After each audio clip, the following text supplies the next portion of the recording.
Coucou! Avant toute chose, préparation de boissons chaudes.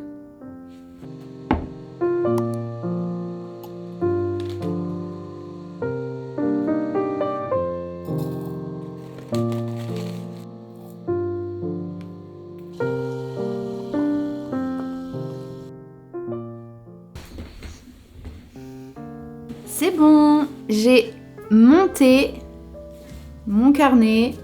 Attendez, il manque quelque chose. Vraiment, on s'installe tranquillement pour discuter ensemble. Ça fait longtemps qu'on n'a pas fait ça. Voilà, ma petite couette. Je suis prête pour discuter avec vous et retracer un peu ce mois d'octobre, puisque ça fait maintenant, je pense que quand je vais publier la vidéo, ça fera 4 semaines, donc 1 mois qu'on ne s'est pas vu, vous et moi, sur YouTube. Que s'est-il passé? J'ai découvert le Hojicha. Alors déjà, j'adore le nom, mais en plus, gustativement parlant, c'est incroyable. Et c'est sans théine, donc je peux en boire toute la journée.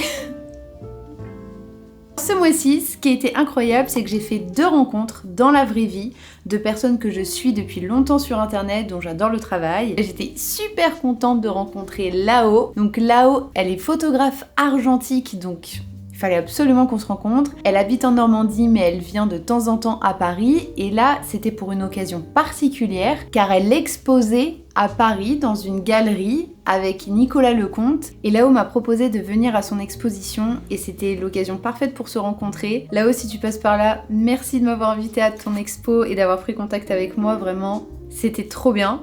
Deuxième rencontre du mois d'octobre avec Thomas App qui fait de l'argentique également et qui est créateur de contenu sur YouTube, sur Instagram et qui vraiment est d'une jovialité. On s'est marré. Il m'a invité à participer à son format échange argentique. Donc chacun on a ramené un appareil photo et on se l'est échangé et on apporte aussi une pellicule à shooter à l'autre. Donc on s'est baladé, on était au jardin du Luxembourg. C'était vraiment une après-midi d'automne comme on peut se l'imaginer avec les arbres orange et jaunes. On a bien parlé aussi de nos métiers, de photographe, de créateur de contenu, des défis auxquels on fait face. Merci à Thomas encore pour ton invitation, c'était trop chouette. Ouais, vraiment 2025 ça a été une année où j'ai commencé vraiment à rencontrer pas mal de personnes avec qui je parlais sur internet et de les voir en vrai, c'était incroyable. D'avoir cet équilibre entre création que je fais de mon côté en solitaire quand je ne travaille pas avec des clients bien sûr, et le côté je fais des rencontres d'autres créateurs, d'autres photographes, vidéastes, et avec un setup voilà où on peut prendre le temps de discuter de nos expériences, je trouve ça trop cool. Voilà. Pour aller vers l'extérieur, j'ai fait pas mal de candidatures quand je voyais des sollicitations de créateurs pour du cadrage et du montage. J'ai postulé pour des créateurs comme Jonathan Bertin, Clara Victoria et Rose aussi, Rose qui est une créatrice plutôt dans l'outdoor, et je me reconnaissais vraiment dans les personnes qui recherchaient. Un nouvel élan en moi est né et j'y suis allée. J'ai envoyé des MP, j'ai envoyé des mails, j'ai envoyé mon portfolio parce que j'ai refait aussi mon portfolio sur mon site internet depuis septembre, vraiment depuis que je me suis mise dans l'optique de reprendre les prestations de vidéaste et de photographe. Bam, bam, bam, je suis en mode on y va. Bon, Rose m'a répondu, elle a dit qu'elle allait regarder, etc. et qu'elle avait besoin de temps pour regarder tous les profils qu'elle a reçus. Les autres candidatures, je n'ai pas reçu de réponse, mais bon, bah, c'est la loi aussi du fait de postuler à une offre. On se doute bien qu'il va y avoir des centaines de candidatures, il va y avoir beaucoup de monde, et je savais que j'allais pas forcément avoir de réponse, mais justement, mais on s'en fout quoi. Let's go, let's go, let's go. Et aussi, il y a eu une autre candidature, alors c'est dans mon autre métier, data analyst, web analyst, où là j'ai reçu une proposition de mission. Ah ouais, faut trop que je vous raconte, parce que vraiment c'était très drôle. Donc qu'est-ce qui s'est passé pour ces missions? En gros, je reçois le message et je me dis ah trop cool, c'est trop bien. Et aussi forcément, je suis trop contente de savoir qu'on me recontacte pour mes compétences sur ce domaine-là. Parce que mine de rien, c'est un domaine dans lequel j'ai évolué pendant plus de 5-6 ans maintenant, que je connais bien. Donc en gros, ça a flatté mon ego, ça m'a rassurée au niveau de l'argent, mais Ensuite, elle m'a pitché les missions et il y a toujours un truc qui va pas. Bon, mais ça j'ai l'impression que c'est tout le temps. Dans les missions de conseil comme ça, faut toujours faire un compromis. Ce que je suis prête à faire. Mais là, j'étais un peu dans une dynamique de je reçois quelque chose et je ne mets pas mes conditions dessus et j'accepte. Donc ce que j'ai fait, c'est que j'ai remis mes conditions. J'ai dit ok pour des missions en data, mais je veux que ce soit de 2 à 3 jours par semaine, grand max, pour me laisser le temps de pouvoir faire de la photo et de la vidéo. Parce que j'ai pas fait tout ça pour abandonner et retourner dans la data en 5.5, c'est pas possible. Donc j'ai affirmé ça et bah ça a l'air de passer pour une des missions qu'elle m'a proposées. Il pourrait potentiellement y avoir du 3/5e. 3/5e minimum, il n'y aura pas de 2/5e je pense. Donc j'ai refait mon CV. En plus, si ça se fait, l'entretien sera en anglais. Donc clairement, il faut que je bosse l'anglais parce que...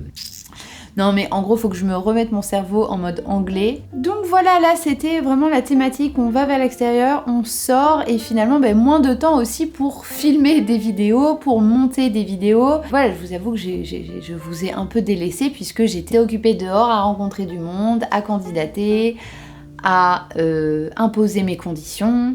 Bref, on peut passer maintenant au tournage parce que oui, j'ai eu moins de temps pour ma chaîne YouTube, mais je n'ai pas chômé les amis. J'ai quand même des choses en prévision pour vous, pour les prochaines semaines et les prochains mois. On est allé en Bretagne avec Alexis et donc j'ai filmé évidemment un vlog. En fait, ce qui s'est passé, c'est que j'ai filmé toute la semaine. Et en fait, la semaine, on a fait beaucoup de choses. Voilà, on a fait beaucoup de choses, c'était incroyable, vraiment de richesse. On a visité un château, on est allé voir la mer, on a mangé des crêpes, on a cueilli des châtaignes.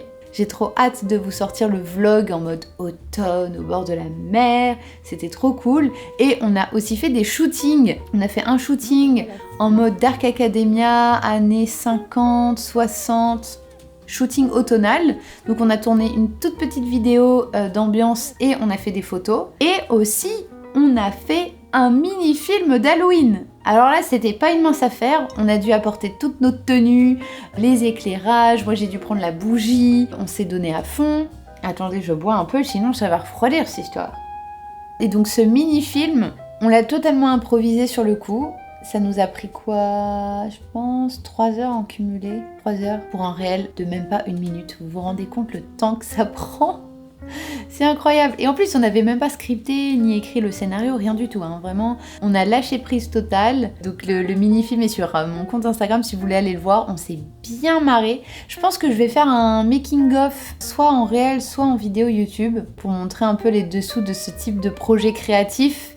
Ça peut être cool, mais voilà, je n'ai pas chômé, il y a un vlog Bretagne en cours et ce que je voulais dire c'était que on a fait tellement de choses en Bretagne, tellement filmé que je me dis est-ce que le vlog il va pas être trop long quoi. On verra, peut-être que tout ce qui est shooting et backstage de projets comme ça, des 2 projets créatifs qu'on a fait ensemble, je vais les mettre ailleurs.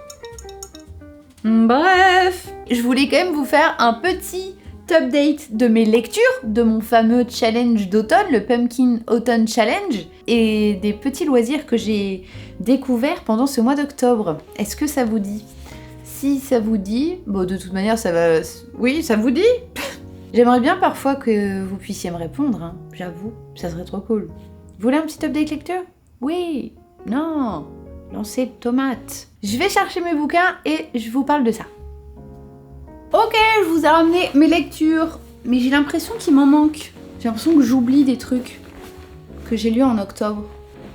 Ah oui, je remets ma couette. Alors, qu'est-ce que j'ai lu en octobre? J'ai fini La Société très secrète des sorcières extraordinaires. C'était cool, mais je crois qu'en vrai, ce genre-là, c'est pas fait pour moi. Hein. Franchement, c'est doui-doui, c'est tout mignon. Là, les personnages étaient un peu plus fouillés que dans Les gens délatés, donc c'était cool. Mais je sais pas, j'accroche pas. En fait, je mets trop de temps à lire, l'intrigue me passionne pas forcément. En fait, je crois que j'ai vraiment besoin d'une intrigue qui soit un peu plus prenante. Donc en fait, suis-je faite pour le côté cosy? Pas sûr. Je pense que je lui ai mis un 3 sur 5 quand même. Parce que l'ambiance était trop cool, l'histoire bien ficelée, et dans le dénouement, il y a un truc auquel je m'attendais pas. Il y a un truc auquel je m'attendais, je suis en mode, oh, obviously. Mais il y a quand même un truc qui m'a surprise. Donc, rien que pour ça, 3 sur 5. Ensuite, oh là là, j'ai lu Minuscule. Vous vous souvenez ce petit manga trop mignon? Incroyable, les dessins et tout. Vous allez pas forcément voir là. Hein. Bah c'était trop mignon, faut que je continue. J'ai noté celui-là ou pas? Je sais plus. Ensuite, alors ça c'était incroyable. J'ai continué l'Atelier des sorciers avec cette édition grimoire qui est vraiment magnifique. Et l'Atelier des sorciers, bah c'est magnifique, hein. Les dessins sont magnifiques, tout est magnifique, vraiment je vous conseille ce manga, mais les yeux fermés, hein. J'ai adoré, 5 sur 5. Et j'ai relu le 1 parce que je me souvenais plus trop de l'histoire, et là j'ai trop envie de lire le 3. Mais il fallait que j'avance sur mon pumpkin, donc ça faisait partie du pumpkin. Donc au lieu de prendre le 3, je me suis dit allez, vas-y, attaque-toi pour la semaine en Bretagne à ce classique, Le portrait de Dorian Gray par Oscar Wilde. Eh bien écoutez, c'est une lecture qui m'a marquée et ouais, oh là là, ah ouais, je lui mets 4 sur 5 sans aucun problème. Le subterfuge, comment dire, l'intrigue est très originale. Mais il se passe pas grand chose. En fait c'est ça, c'est que quand on lit le résumé, on a, je pense, 70% du bouquin, mais après il vous reste quand même 30% à découvrir sur les personnages, l'écriture bien sûr d'Oscar Wilde, incroyable, qu'il faut découvrir, des rebondissements à la fin.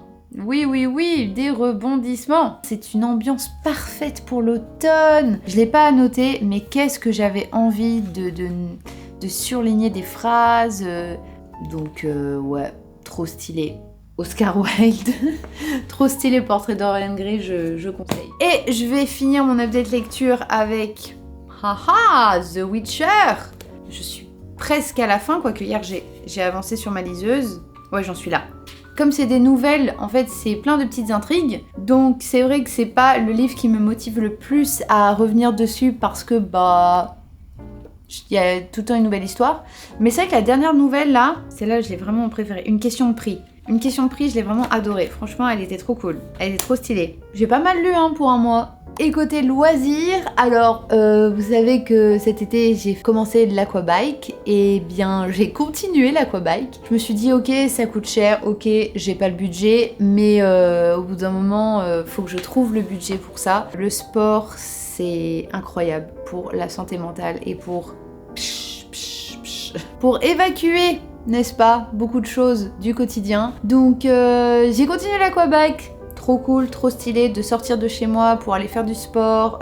J'en ai fait aussi avec mes copines, donc c'était trop bien. On a fait aussi de la boxe. Je vais continuer avec d'autres sports en salle pour moins cher. Donc on est ultra motivés là avec Alexis côté sport. J'ai repris aussi les petites séances à la maison. Parce que sachez que j'ai fait du fitness à la maison pendant pratiquement 5 ans. Avec minimum 3 séances par semaine. Donc tout ce qui est squat, sauter, planches, jumping jacks, les torsions, les abdos, tout ça, je connais par cœur et j'en ai eu un peu ma claque. Parce que pratique aussi solitaire que mon métier, donc bon, bof. Et ça me fait pas sortir de chez moi. Alors que le sport, là, l'aquabike et d'aller dans une salle et tout avec les copines ou avec Alexis, peut-être qu'on va aller faire de l'escalade. Moi, j'ai déjà fait de l'escalade, j'aimais bien, mais le truc, c'est que j'ai le vertige. Je fais pas des voies plus haut que le niveau jaune ou bleu. Mais bon, c'est déjà ça. Donc on va peut-être se relancer là-dessus. Avec Alexis, on est dans une bonne dynamique à deux parce qu'on se motive comme ça et c'est très pratique. Voilà. Et il faut que je vous montre. Parce que ceux qui me suivent sur Instagram savent que suite à la vidéo de Élise, eh bien j'ai couru dans une librairie qui fait plein d'accessoires de papeterie japonaise. Voilà, et je me suis mise donc au scrapbooking. Mais alors ce qui me fait rire, c'est qu'en fait on appelle ça le scrapbooking, mais moi en fait je faisais ça avant, mais sans le savoir que c'était du scrapbooking. Vous voyez ou pas? Attendez, je vais vous montrer, ça peut être trop drôle. Donc vous voyez, ça c'est mes deux carnets. Ça, c'est le carnet que j'avais il y a moult temps. Et mon humeur, mon cycle, qu'est-ce qu'on avait d'autre? Les livres lus. En fait, c'était, vous savez, la tendance du bullet journal. Et donc, je faisais ce genre de choses, quoi. Regardez ça. Ça, en fait, ça s'appelle du scrapbooking, les amis. Donc, j'ai imprimé des photos, je mettais les tickets du Roi Lion, je dessinais, on est allé à Londres et tout. Je suis trop contente d'avoir ça, en fait. J'ai trop envie de continuer maintenant. Et après, la vie a fait que, j'ai arrêté, quoi. Mais bon. Ah, October. Trop stylé.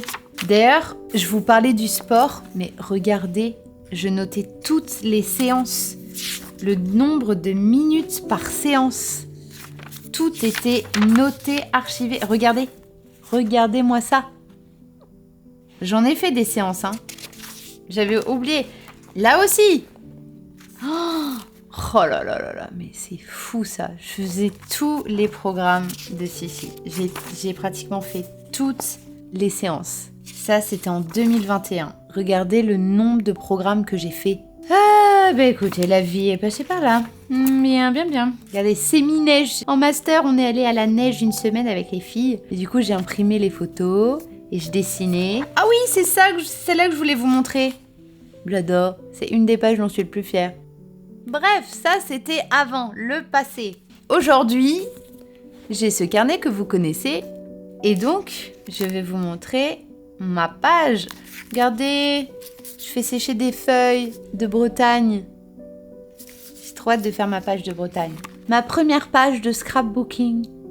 Elle est pas trop belle. Ce qu'il y a entre ce que je faisais avant et ça, en fait, ce qui change, c'est que là, on peut s'éclater sur les stickers, les typos, les bouts de papier. Vous voyez, moi, j'ai mis un fond. Ça ne repose pas uniquement sur le dessin et sur des photos. Vous voyez, là, j'ai mis un petit chat. Petit chat. Voilà, avec le pumpkin chai que j'ai beaucoup bu aussi au mois d'octobre. Trop contente. Voilà, on arrive à la fin de cette vidéo. J'espère qu'elle vous aura plu. Dites-moi vous, il s'est passé quoi dans votre mois d'octobre ? J'ai envie de savoir. Là, ça me manque trop d'interagir avec vous en commentaire, d'avoir de vos nouvelles et de reprendre les vidéos ici sur YouTube. Donc là, au programme, va y avoir un petit vlog Bretagne, des making-of de projets vidéo que j'ai fait. Oh là là, je me souviens plus. Franchement, entre Insta et YouTube, ça demande tellement de temps. Au secours! Si j'ai la mission 3 jours par semaine, je sais pas comment je vais faire. On verra plus tard. Ah ouais, j'ai une vidéo sur mon espace bureau qui a encore changé.